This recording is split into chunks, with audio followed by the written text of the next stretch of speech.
یزید کو اچھا کہنے والے یزیدی ہی ہو سکتے ہیں، ظالم کو اچھا کہنے والا خود ظالم ہے، اور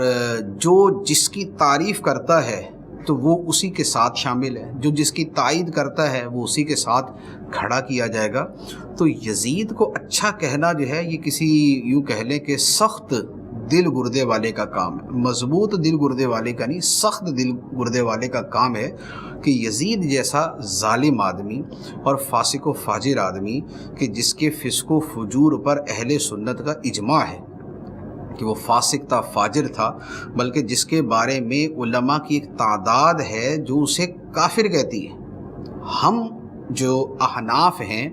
اور جو جمہور اہل سنت ہے وہ سکوت اختیار کرتے ہیں، یعنی کہ وہ کافر کہنے سے سکوت اختیار کرتے ہیں، لیکن جس کی فسق و فجور کی یہ شدت ہو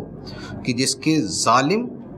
اور فاسق اور فاجر اور پلید اور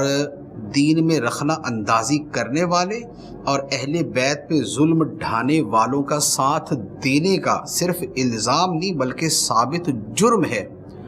اس کے بارے میں یہ کہنا کہ وہ ٹھیک ہے، وہ صحیح ہے، تو اس کا مطلب تو یہ ہوا کہ جو اس نے ظلم و ستم کیا وہ ٹھیک ہے۔ تو اب جو یہ ظلم و ستم ٹھیک کہے کہ اہل بیت کو شہید کر دیا، امام حسین رضی اللہ تعالیٰ عنہ کو شہید کر دیا، ان کا سر تن سے جدا کر دیا،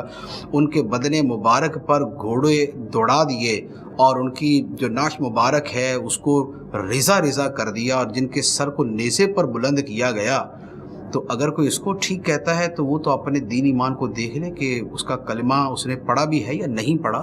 تو لہذا یہ بڑا ایک سخت جملہ ہے کہ یزید کو یوں برحق کہا جائے۔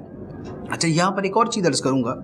بعض لوگ کہتے ہیں کہ بھئی وہ یزید نے تھوڑی امام حسین کو شہید کیا، یزید تو اپنے وہاں تھا دمشق میں، امام حسین رضی اللہ تعالیٰ عنہ کو تو جو شہید کیا ہے وہ ابن زیاد نے کیا ہے۔ ابن زیاد کوفہ کا گورنر تھا، تو ابن زیاد نے لشکر بھیجا اور اس لشکر نے جا کے شہید کیا، تو یزید کا تو اس میں عمل دخل ہی نہیں ہے۔ اب یہ ایک عجیب وسوسہ اندازی ہے۔ بات یہ ہے کہ ابن زیاد نے امام حسین رضی اللہ تعالیٰ عنہ کو شہید کیا، کیا اس سارے واقعے کے بعد یزید نے ان قاتلوں کو کوئی سزا دی تھی؟ کیا ابن زیاد کو اس کے عہدے سے فارغ کر دیا تھا؟ کیا جس لشکر نے یہ شر انگیزی اور شیطانیت کی تھی کیا اس میں کسی ایک بندے کو کوئی معمولی سی بھی اس نے سزا دی تھی؟ تو جب اس نے کچھ بھی نہیں کیا